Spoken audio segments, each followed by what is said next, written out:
Greetings, YouTube. I've got heat today. My wife and I went last night to see the opening day of Where the Wild Things Are. Now, the book was written for children. And as anyone who's ever read it knows, it's about a 9-year-old and the adventures he has in his own head as he tries to deal with the world that's coming at him in ways that he can't quite process. Now, the film isn't really about a 9-year-old. The film doesn't have a 9-year-old as the main character. The film is a 9-year-old. The director has presented to you a fully conceived 9-year-old on the big screen, at his best, at his worst, and everything in between, fully fleshed, warts and all, in a way that only someone that's been around children or remembers what it was like to be at that age, particularly in a rough personal period. The visuals, of course, are just stunning. I couldn't discern where I was looking at costume or puppet work and where the CGI was added in. It was utterly seamless. The over-the-board, absolutely overblown action of huge romping monsters tearing the universe apart at their whim was everywhere. The World Wrestling Association romping taken to the nth degree was present. These things were indestructible, and the world around them wasn't. My wife made an interesting comment after we left. She said that she could tell that the book had an impact on people, because during the entire film, the movie theater was utterly silent.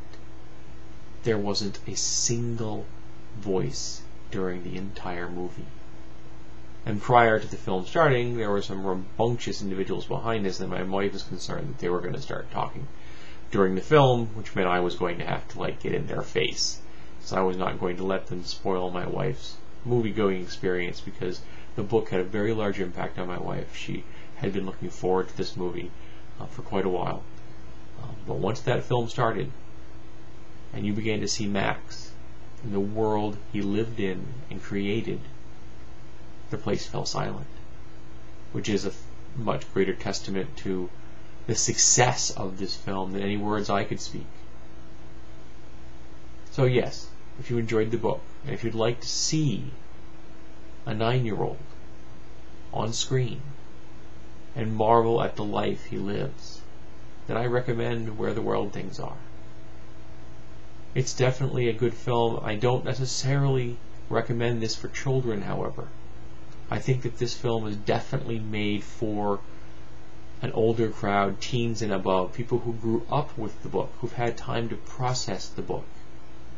Because there are some emotionally charged scenes that could have a degree of complexity that may not be comfortable for a child, even a child of the age that's in the film. But if you're older and you have fond memories of the book, and you are concerned that the book was not translated into a good rendition of a cinematic experience, allay your fears, because the director succeeded here. It may not be the book, but it's something new, it's something different, it's something that is an homage to the book in a way that I think a direct page-by-page translation couldn't have been. Nothing was added, nothing was lost, but it's different than the book, but in a good way. So film experience is different from a reading experience, and it needs to be approached from a different angle, which is why I love the Watchmen movie, and I can love the Watchmen graphic novel as well. So if you've liked Where the Wild Things Are, go see the movie when it's in the theater. Get that experience when it's up there on that big screen.